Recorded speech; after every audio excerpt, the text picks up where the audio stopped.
Okay, इव्हेंटला कोण कोण आलतं? मला कोण कोण भेटलं? तर मी आणि ऋषिकेश भेटलो होतो. हा, ओके, वृषभ आलता. ओके, अजून कोण आलं होतं का? हा. असं कोण आहे का जे इव्हेंटला आले होते पण मला भेटले नाहीत? ओके. ओके, ठीक आहे. ठीक आहे, ठीक आहे, चालेल. ओके, सो आपला आजचा जो लेक्चर आहे ते वेबसाईट डेव्हलपमेंट रिलेटेड आहे. लास्ट टाइम आपलं काय झालं ते एकदा आपण अनालाइज करूयात. NMD फिल्म प्रोडक्शनवरती आपण वर्डप्रेस जे आहे ते इन्स्टॉल केलेलं आहे लास्टच्या लेक्चरला. ओके, आणि तुम्हाला मी बॅकएंड जे आहे ते शिकवत होतो. ओके, सो आपण एकदा इथे बॅकएंडला एकदा रिफ्रेश करूयात.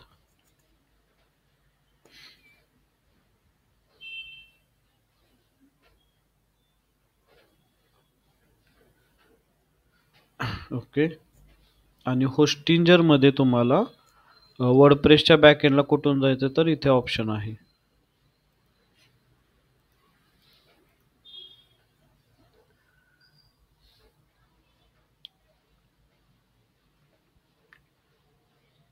ठीक आहे.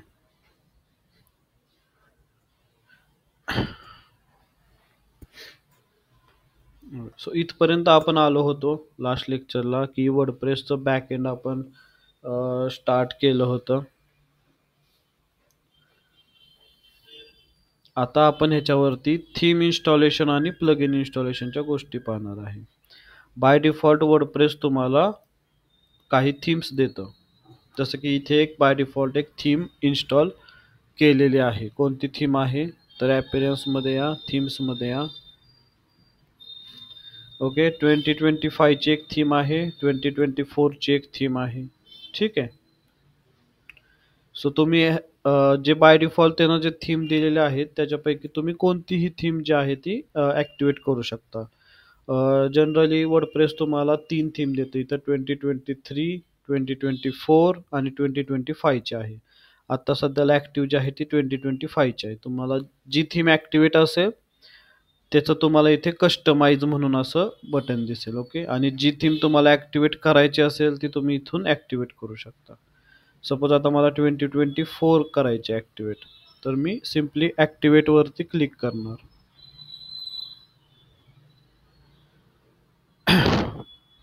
ओके, ॲक्टिवेटवरती क्लिक केल्यानंतर जो हा लेआउट आहे ना, हा लेआउट आपला चेंज होणार. मी इथं रिफ्रेश करतो. हे बघून घ्या, जी नवीन थीम आहे ती आता इन्स्टॉल ह्याच्यावरती झालेली आहे. ओके, सो अशाच पद्धतीनं तुम्ही मल्टिपल थीम्स ज्या आहेत ती तुम्ही आपल्या साईटवरती ॲड करू शकता. आता क्वेश्चन हा येतो की फक्त एवढ्या 3च थीम आहेत का? तर नाही. वर्डप्रेस तुम्हाला अजून काही फ्रीच्या थीम्स ज्या आहेत ना ते प्रोव्हाइड करतो. ओके, फक्त वर्डप्रेसच फक्त वर्डप्रेसच तुम्हाला थीम प्रोव्हाइड करतो का? तर नाही. वर्डप्रेस वरती वर्डप्रेस जसं आपण डिस्कशन केलं की ओपन सोर्स आहे. ओके, तर मल्टिपल कंपनीज वर्डप्रेसच्या प्लॅटफॉर्मवरती त्यांच्या थीम डेव्हलप करतात. ओके, काही कंपनीज ज्या आहेत त्या फ्रीमध्ये तुम्हाला थीम्स प्रोव्हाइड करतात. बट काही काही कंपनीज ज्या आहेत त्या तुम्हाला फ्री प्लस त्याच्यातले काही फीचर्स जे असतील ते पेडमध्ये तुम्हाला प्रोव्हाइड करतात. ओके, सो आता काय करायचं आपल्याला थीम्सवरती यायचं आणि ॲड थीम म्हणायचं आहे. ओके, आता इथे तुम्ही नंबर बघू शकता की टोटल थीम्स किती आहेत. जे तुम्हाला प्लॅटफॉर्मवरती दिसत आहेत इथे ते 7516 एवढ्या थीम्स आहेत. त्याच्यामध्ये तुम्ही सॉर्ट आउट पण करू शकता. Latest, popular wise, block themes आणि फेवरेट. जर तुम्ही काही कुठले स्टार मार्क वगैरे करून ठेवले असतील तर त्या फेवरेटमध्ये येतील. ओके, सो अशा पद्धतीच्या तुम्ही थीम्स ज्या आहेत त्या सिलेक्ट करू शकता. आता लेटेस्टमध्ये जर बघितलं तर एज्युकेशन TWP नावाची साईट आलेली आहे. फ्लिक्सोना एक आहे. ओके, तर ह्या आत्ता ग्रोसरी शॉप तुम्हाला जर खोलायचं असेल तर त्याच्यासाठी एखादी थीम आलेली आहे पोर्टफोलिओची. ओके. कार्स रिलेटेड पण थीम्स आलेल्या आहेत, ह्या लेटेस्टमध्ये आहेत. ओके. पॉप्युलरमध्ये म्हणजे काय, तर ह्या पॉप्युलर थीम्स आहेत जसं की 2024, 2025, हॅलो एलिमेंटर, ॲस्ट्रा. ॲस्ट्रा ही one of the popular theme आहे जी तुम्ही यूज करू शकता. ब्ल्यू प्रिंट नावाची थीम आहे 2023. सो ज्या पॉप्युलर थीम्स आहेत ना ते आय थिंक त्यांनी सॉर्ट आउट करूनच दिलेलं आहे. केडेन्स नावाची थीम आहे, हॅलो बीज आहे. ओके. सो जेव्हा आपण डेव्हलपमेंट करतो त्या केसमध्ये ट्राय करा की जर तुम्हाला थीमची काय अशी स्पेसिफिक रिक्वायरमेंट नसेल की असंच पाहिजे तशीच थीम पाहिजे अशी काही रिक्वायरमेंट नसेल तर तुम्ही पॉप्युलर मधल्या ज्या टॉपच्या थीम्स आहेत ना त्याच्यापैकी कोणती तरी एखादी घ्या आणि त्याच्यावरती तुम्ही काम करा. असं का करायचं, कारण की जर पॉप्युलर मधल्या थीम्स तुम्ही घेतल्या तर त्याच्यावरती खूप लोकांनी काम केलेलं असतं आणि तिथे तुम्हाला जे चॅलेंजेस आहेत ते कमीत कमी फेस करावे लागतात. ओके.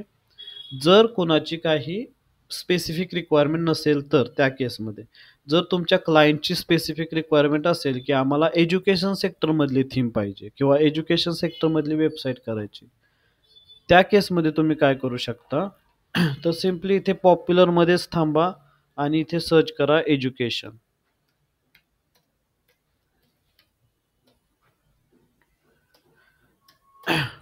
एज्युकेशनवरती क्लिक केलं तर तुम्हाला इथे आता 0 दिसतंय. ओके. एज्युकेशन लर्निंग वरती बघा, ई लर्निंग झालं का, याच्यावरती आहे बघा. ई लर्निंग वरती काही आहेत थीम्स, तर तुम्ही ह्यातल्या घेऊ शकता. Tutor learning, e learning, e learning school, workshop. स्कूलशी रिलेटेड तुम्हाला पाहिजे असेल, सपोज एज्युकेशन तुमचं स्कूल्स रिलेटेड आहे तर स्कूलसाठी काय creative. Okay. Creative pre school, pre स्कूलची वेबसाईट बनवायची असेल तर अशा पद्धतीनं. LMS course, business core, Pascal new magazine, school classroom, अशा काही थीम्स आलेल्या आहेत. ओके. हे झालं त्या क्लायंटसाठी ज्यांना स्पेसिफिक रिक्वायरमेंट आहे. ओके. आता आपण जे टीचिंग करणार आहे ते कोणता इंडस्ट्री घ्यायची किंवा कोणत्या इंडस्ट्रीमध्ये तुम्हाला थीम बनवण्याची इच्छा आहे, कोणी इथे सांगू शकता. आपण त्या इंडस्ट्रीमध्ये आपलं जे NMD फिल्म प्रोडक्शन आहे ना त्याच्यावरती आपण हे बनवूयात, वेबसाईट बनवूयात.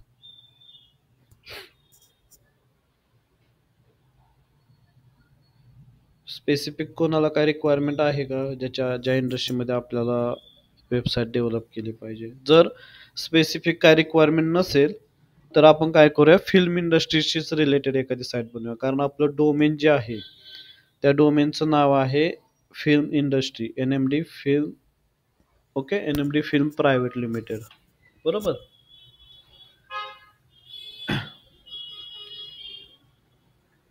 सो ओके, आपण काय करूयात, आपल्या फिल्म इंडस्ट्रीशीच रिलेटेड एखादी थीम जी आहे ती पाहूया आणि त्याच्यावरती आपण काम जे आहे ते सुरू करूयात. मी सिम्पली काय करतो इथे NMD फिल्म प्रोडक्शन च्या इथं मी काय करतो, फिल्म असं नाव टाकतो इथे. तर फिल्मशी रिलेटेड काय आहे का, इथे बघा, film celebrity, film studio.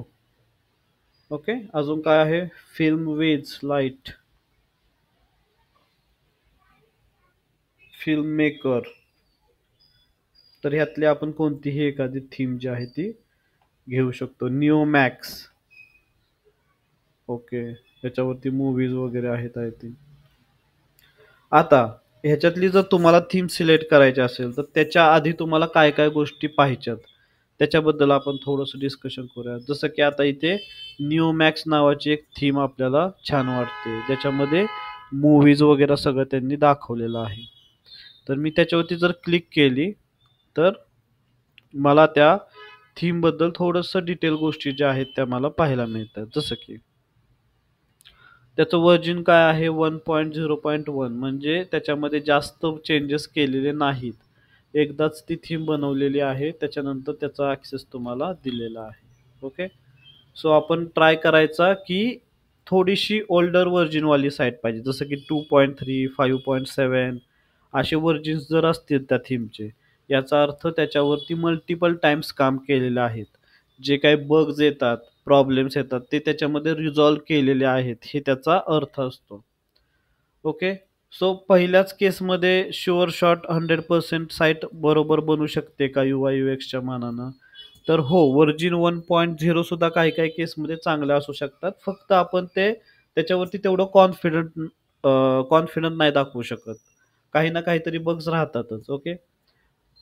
So आपण ट्राय करूयात की ज्याचे मल्टिपल व्हर्जन्स आलेले आहेत, ती थीम आपण सिलेक्ट करायची. ओके. आता ह्या केसमध्ये जरा बघूयात अजून थीम्स कोणत्या कोणत्या चांगल्या आहेत.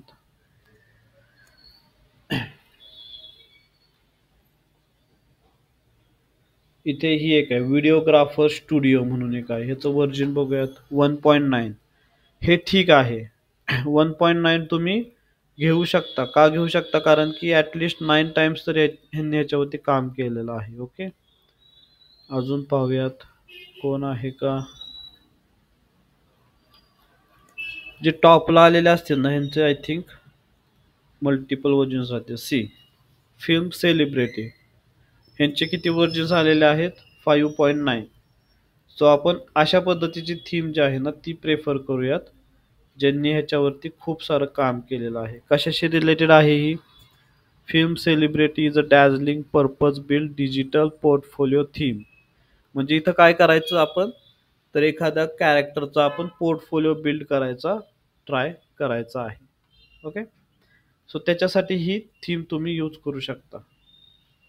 जर तुम्हाला प्रोडक्शन हाऊसची वेबसाईट बनवायची असेल तर ह्या थीममध्ये तुम्हाला खूप सारे मॉडिफिकेशन्स करावे लागतील. ही स्पेसिफिक कशासाठी आहे?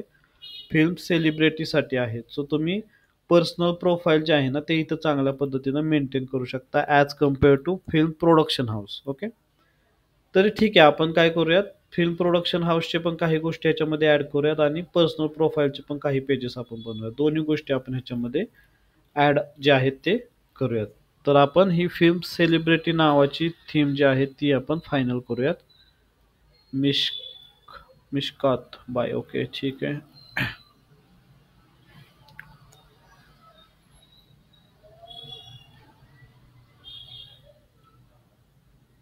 This theme is an akin to red carpet enhance the digital. ठीक आहे, चांगली थीम आहे. आपण एकदा ही ट्राय करूयात. आता ठीक आहे, तुमची जी थीम आहे ती ज्यावेळेस फायनल होते,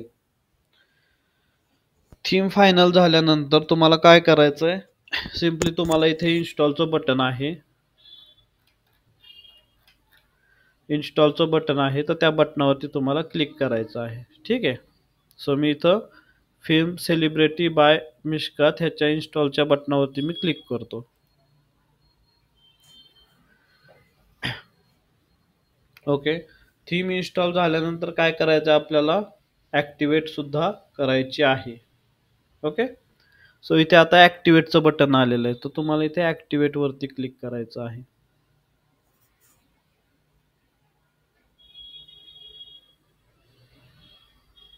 सो आता इथं तुम्ही बघू शकता ती जी थीम आहे ती ॲक्टिवेट झालेली आहे. आणि आता हे जे आहे फिल्म प्रोडक्शन .in हे चेंज झालं पाहिजे. एकदा मी रिफ्रेश करतो याला. इथे तुम्ही बघू शकता NMD फिल्म प्रोडक्शन नाव जे आलं टायटलमधून घेतलं आणि अशा पद्धतीनं थीम ॲक्टिवेट झालेली. अजून काय हे प्रॉपर बनलेली नाहीये साईट, थीम फक्त ॲक्टिवेट झाली. ओके. सो इथपर्यंत जर तुम्हाला समजलं असेल तर एकदा थम्स अप करा सगळ्यांनी.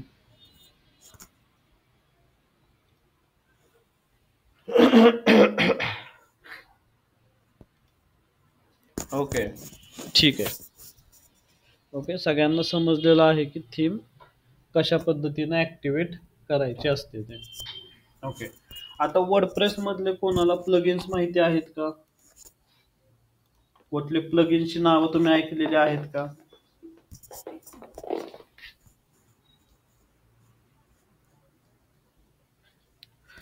ऑल इन वन ऐकलंय sir. All in one SEO. Okay. Yoast SEO.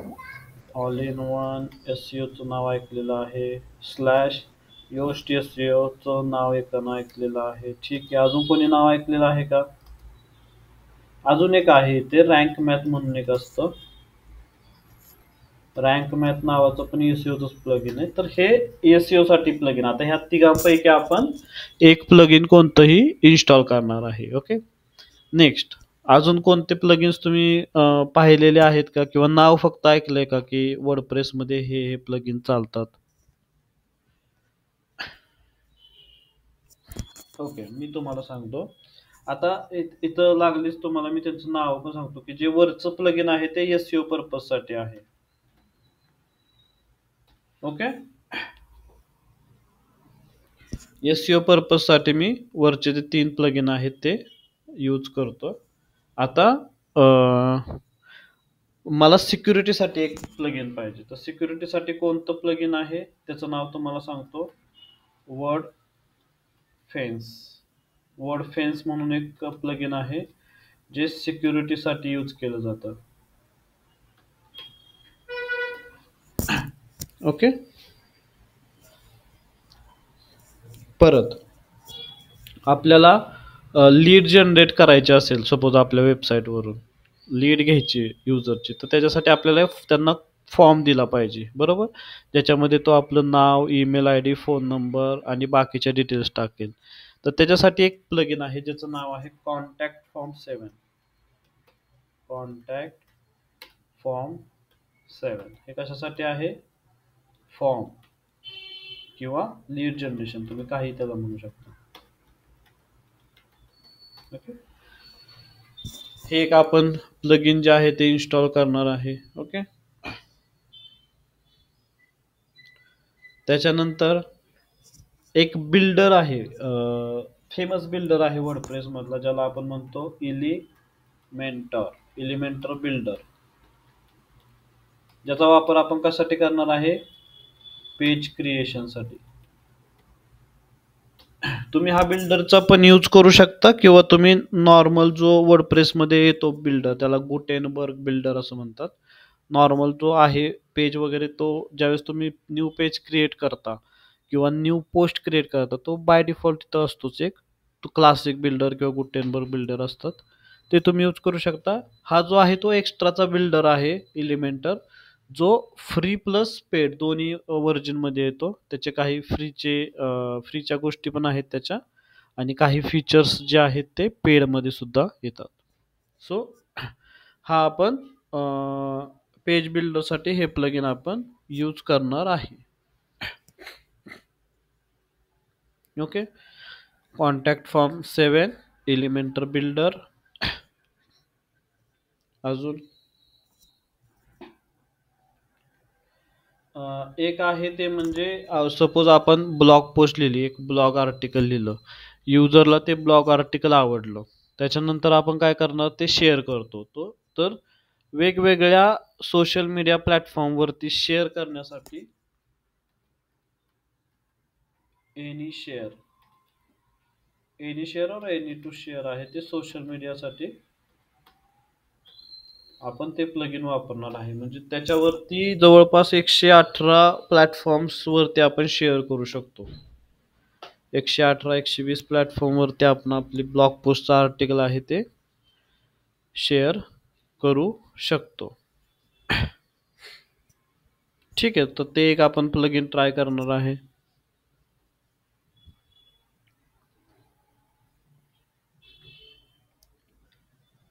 अजून ठीक आहे, आता तर आपण एवढे करूयात.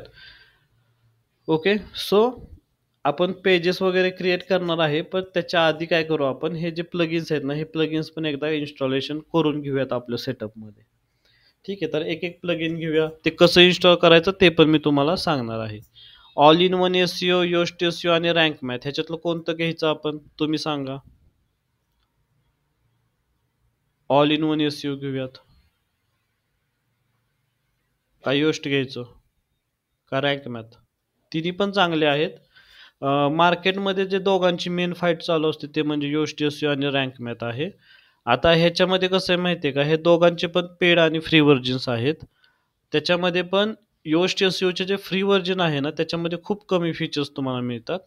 बट रँक मॅथच्या फ्री व्हर्जनमध्ये तुम्हाला जास्त व्हर्जन्स मिळतात. ओके, सो आपण काय करूयात, हे दोन आहेत, तुम्ही हे दोन पण ट्राय करा.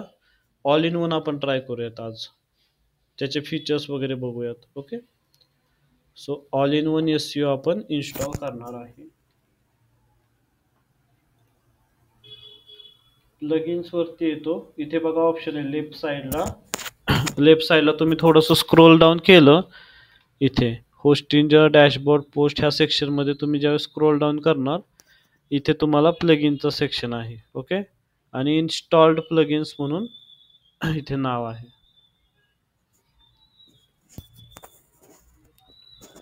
ठीक आहे, आता इथं काही बाय डिफॉल्ट प्लगइन्स जे आहेत ते इन्स्टॉल केलेले आहेत, पण हे कधी झालेले आहेत, हे ज्यावेळेस होस्टिंजरवरती आपण वर्डप्रेसचा सेटअप केला ना, तेव्हा हे झालेले आहेत. जसं की Hostinger AI, Hostinger easy onboarding, Hostinger tools, light speed cache. Okay,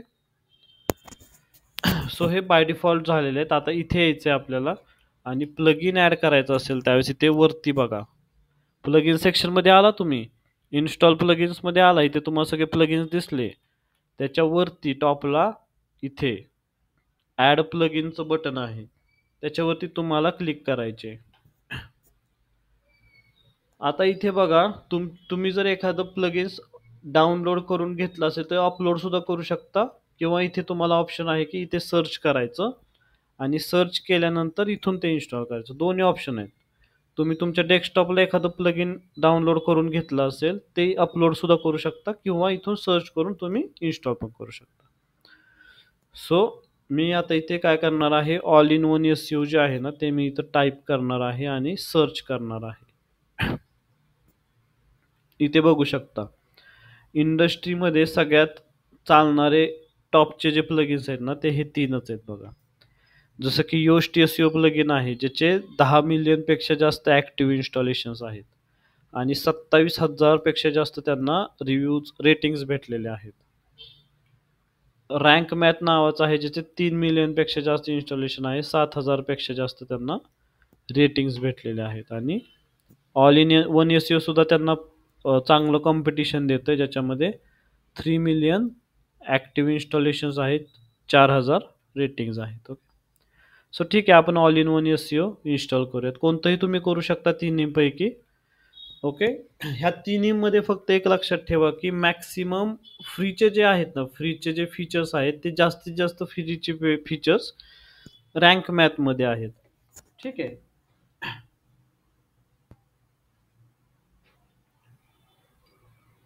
okay, so आपण ऑल इन वन जे प्लगइन आहे ना ते इन्स्टॉलेशनला टाकूयात.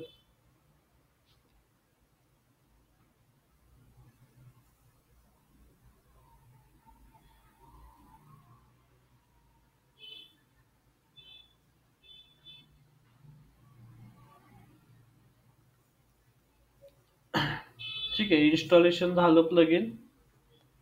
ओके, आता काय करायचंय, आता ते प्लगइन आपल्याला ऍक्टिव्हेट करायचं आहे. सिम्पली ऍक्टिव्हेट बटनावरती क्लिक करा.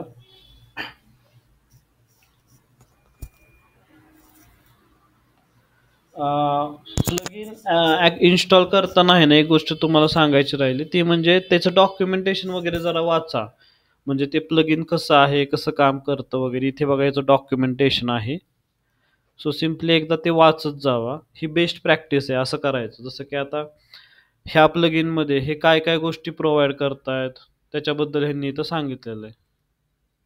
AIO SEO, all in one SEO. इन्स्टॉलेशनचे 6 आर्टिकल्स आहे, social network, XML site map, FAQचे आर्टिकल्स आहेत त्यांचे इथे. ओके, सो मी काय करतो आता, सर्च अपीअरन्सचे मी 32 आर्टिकल जे आहेत ना त्याच्यामध्ये जातो. आता इथं त्यांनी सगळ्या पद्धतीच्या गोष्टी दिलेल्या आहेत की काय काय आपण करू शकतो याच्यावरती. जसं की manage your BuddyPress groups, how to optimize your web stories, setting the SEO for commerce product. Okay.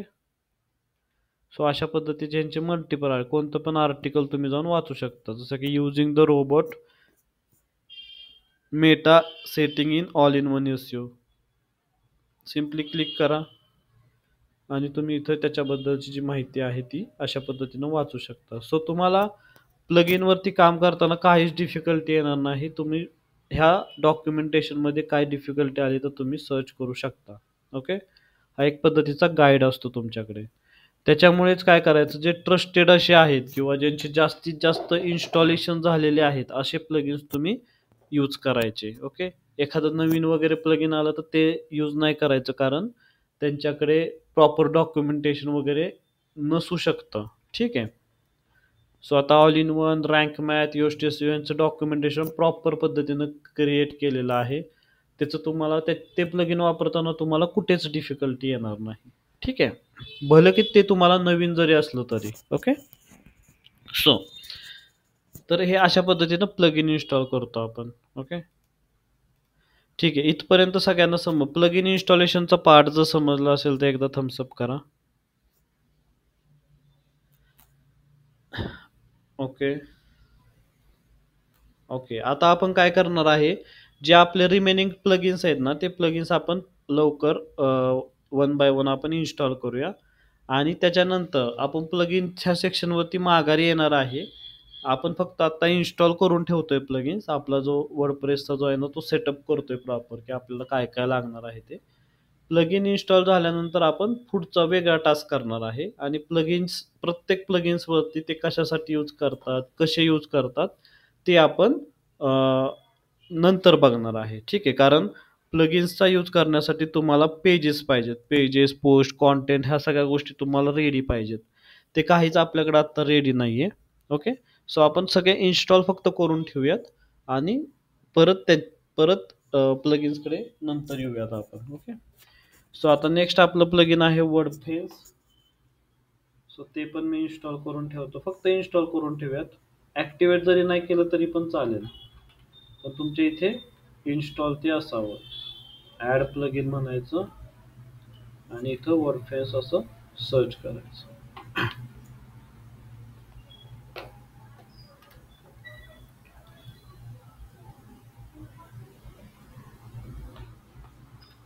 Word security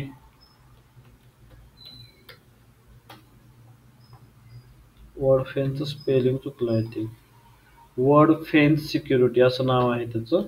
ठीक आहे. हे वालं प्लगइन आहे बघा, ज्याचे 5 मिलियन इन्स्टॉलेशन्स आहेत आणि 4000 त्यांचे हे रेटिंग आहेत. सो हे नाव आहे त्याचं. ओके. सो मी हे इन्स्टॉल करून ठेवतो. ॲक्टिवेट नंतर केलं तरी चालेल. इन्स्टॉल तुम्ही आत्ता करून ठेवा फक्त. इन्स्टॉल झालेला आहे. ओके. नेक्स्ट कोणतं आहे,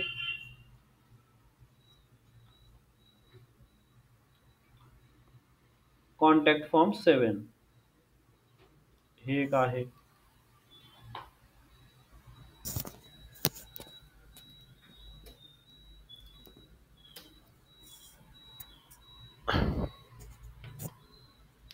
सो कॉन्टॅक्ट फॉर्म 7 10 मिलियन इन्स्टॉल्स आहेत. हे पण खूप जेन्युइन असं प्लगइन आहे फॉर्ममध्ये. ओके. त्याच्या खालोखाली बाकीचे पण चांगले आहेत. हे पण चांगलं आहे, WP फॉर्म्स वगैरे. ठीक आहे. तुम्ही हे ट्राय करू शकता, ट्राय करायचे असतील तर बाकीचे. ओके.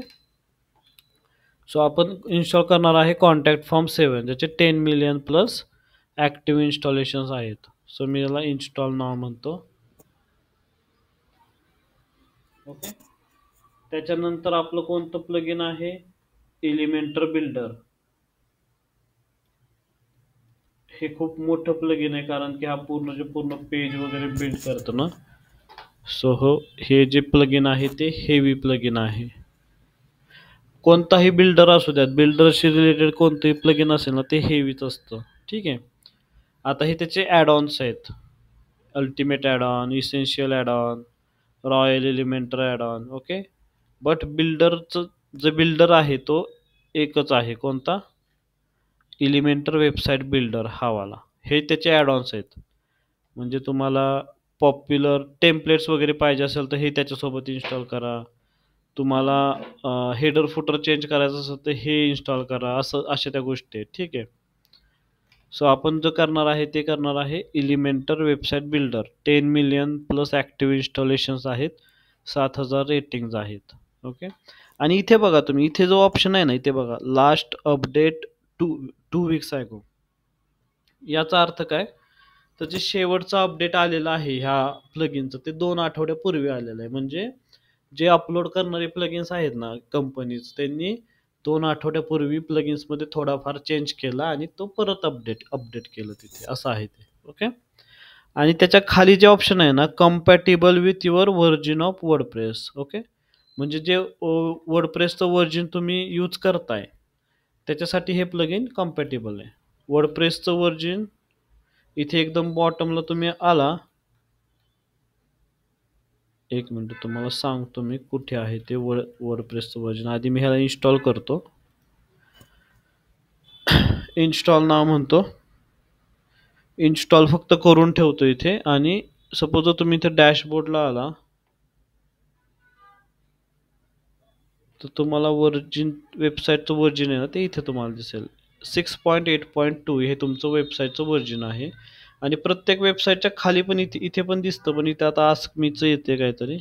इथे सुद्धा तुम्हाला बॉटमला दिसतं तुमचं वर्डप्रेसचं वर्जिन कोणतं आहे ते. ठीक आहे. नाही सापडलं तर तुम्ही सिम्पली डॅशबोर्डवरती जाऊ शकता आणि डॅशबोर्डवरती जाऊन तुम्ही सर्च करू शकता की कोणतं आहे ते. सो आपल्या केसमध्ये कोणतं आहे? 6.8.2. ठीक आहे. सो मी परत प्लगइनच्या सेक्शन्समध्ये येतो आणि इथे पुढचं प्लगइन कोणतं आहे आपलं? Any share. Any two share or any share असं काहीतरी त्याचं नाव आहे, ते आपण पाहूयात आता. ॲड प्लगइन म्हणतो इथे. इथे मी सर्च करतो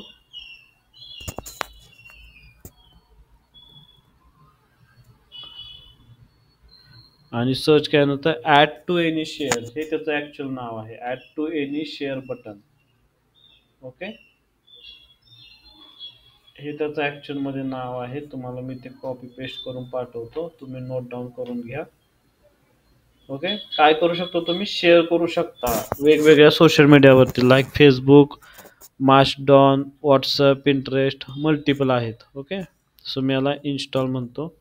ह्याचे जे युजेस आहेत ते कसे आहेत हे मी तुम्हाला दाखवणार आहे प्रत्येक प्लगइनचे.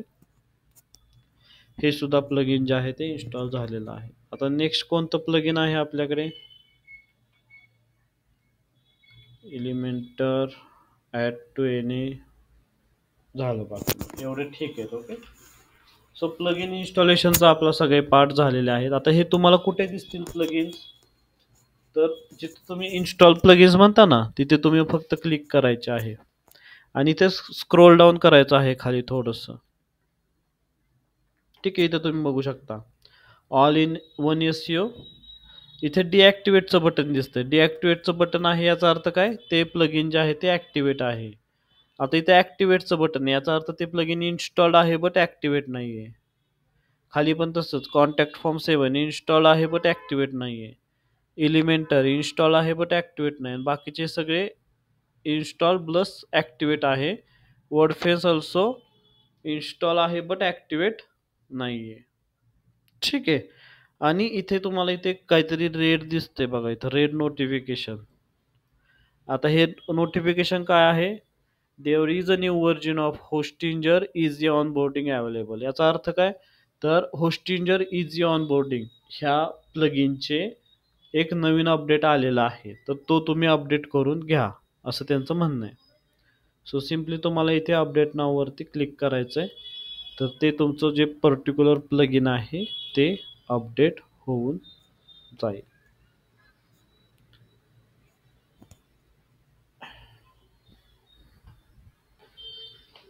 ओके. समजलं तुम्हाला? Installation, plugin installations, plugin update कसं करायचं, थीम ॲक्टिवेट कशी करायची. एकदा तुम्ही साईट पण बघून घ्या.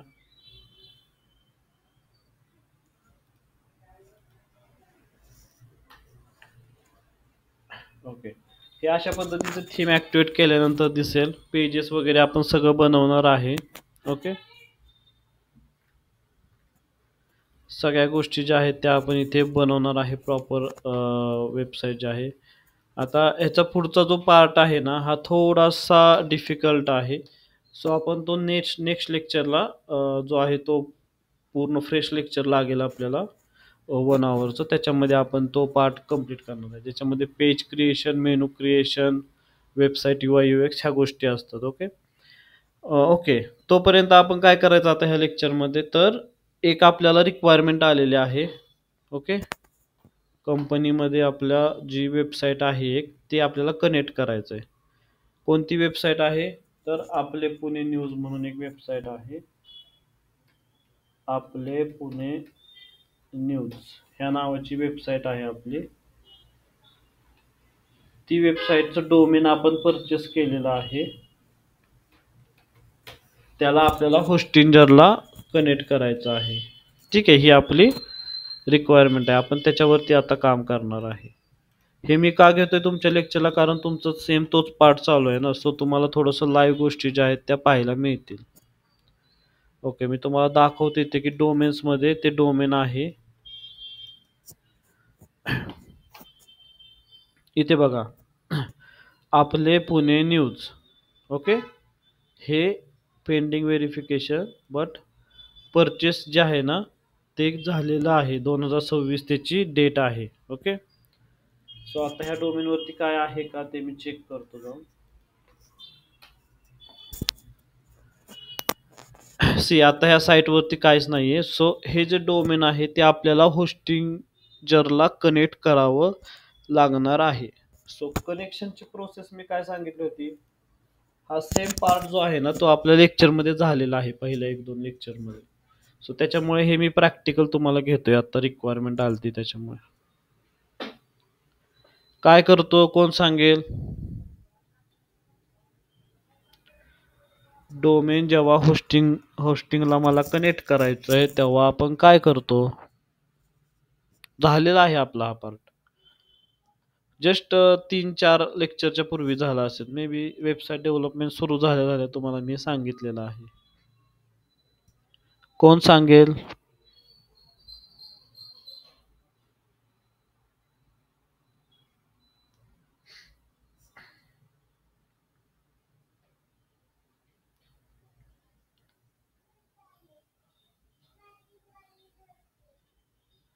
ओके. ठीक आहे. मी सांगतो.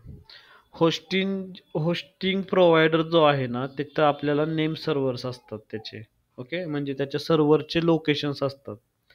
तर ते नेम सर्व्हर्स जे आहेत ते नेम सर्व्हर्स आपल्याला सिम्पली डोमेनच्या इथे जाऊन पेस्ट करायचे असतात. DNS नेम सर्व्हरच्या इथे.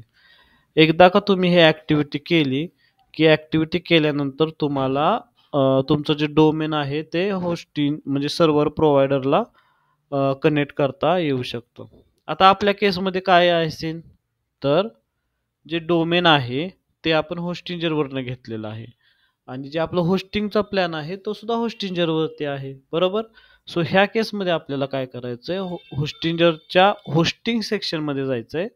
तिथून नेम सर्व्हरचे डिटेल्स घ्यायचे आणि ते डोमेन सेक्शनमध्ये जाऊन डोमेनच्या इथे आपल्याला ॲड करायचे आहे.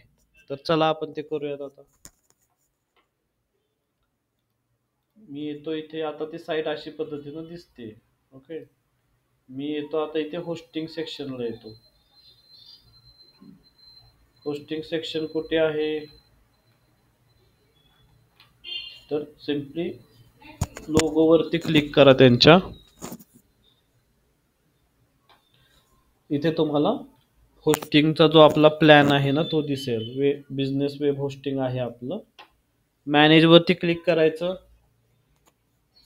मॅनेजवरती क्लिक केल्यानंतर तुम्हाला DNS रेकॉर्ड्स बघायचे तिथे. इथे कुठे मिळत आहेत का चेक करू आपण.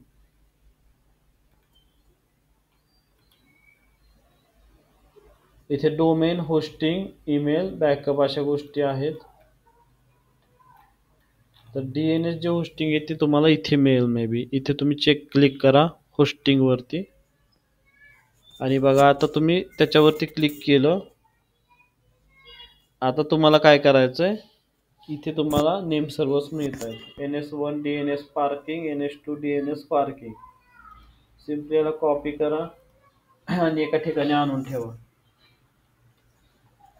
NS1 DNS parking.com, NS2 DNS parking.com हा दुसरा एक आहे. ठीक आहे. सो आता काय करायचं,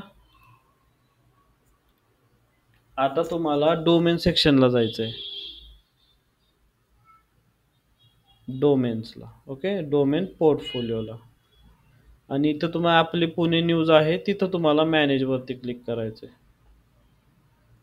आपले पुणे न्यूज मॅनेज वरती क्लिक केलं की तुम्ही इथं लेफ्ट साईडला बघू शकता DNS नेम सर्व्हर्सचा ऑप्शन आहे.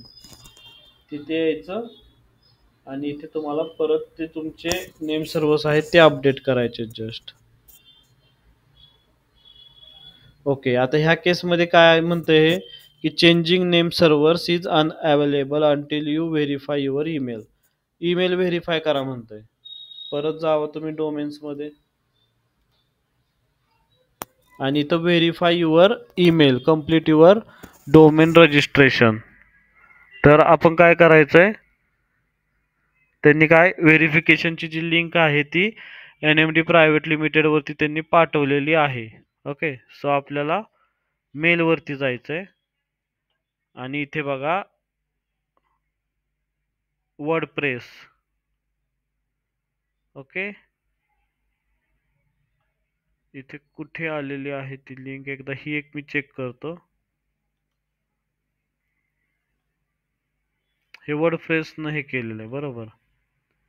इथे ऍक्टिव्हेट साठी लिंक दिलेली आहे का,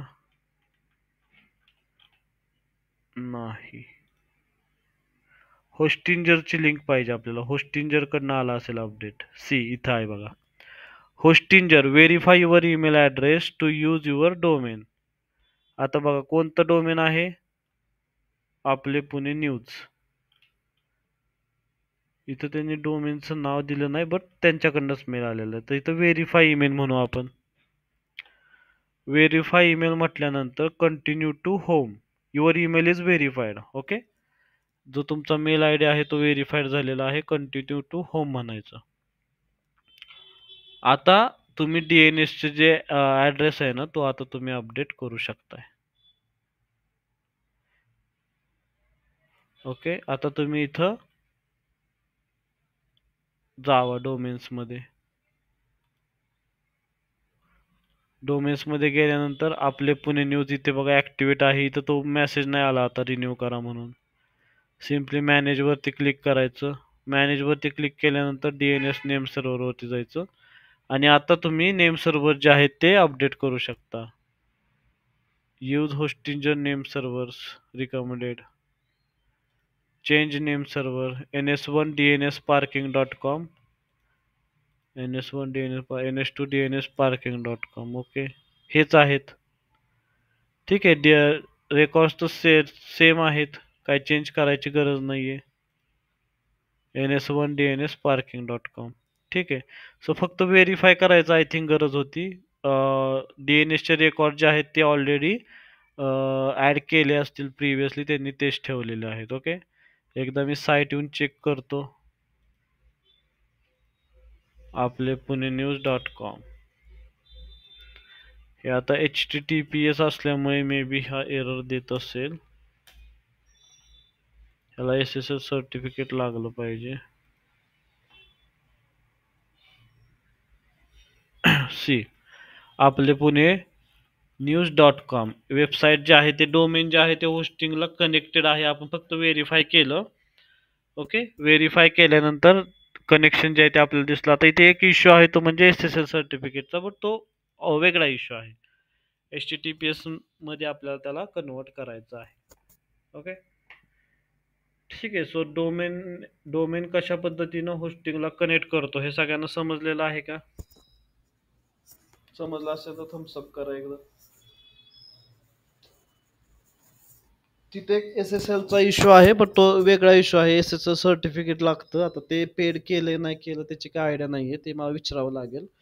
पेड केल्यानंतर ते सुद्धा ऍक्टिव्हेट फक्त करायचं असतं. ठीक आहे. सगळ्यात महत्त्वाचं म्हणजे तुमची साईट जी आहे ती कनेक्ट पाहिजे होस्टिंगला. ते झालेलं आहे त्याचा पार्ट. ओके. ओके. सो इथे आपण थांबूयात. नेक्स्ट लेक्चरला आपण डिटेलमध्ये पेजेस क्रिएट करणार आहे, मेनू क्रिएट करणार आहे. जो मेन टेक्निकल पार्ट आहे वेबसाईट डेव्हलपमेंटचा तो आपण करणार आहे. कोणाचा काही डाऊट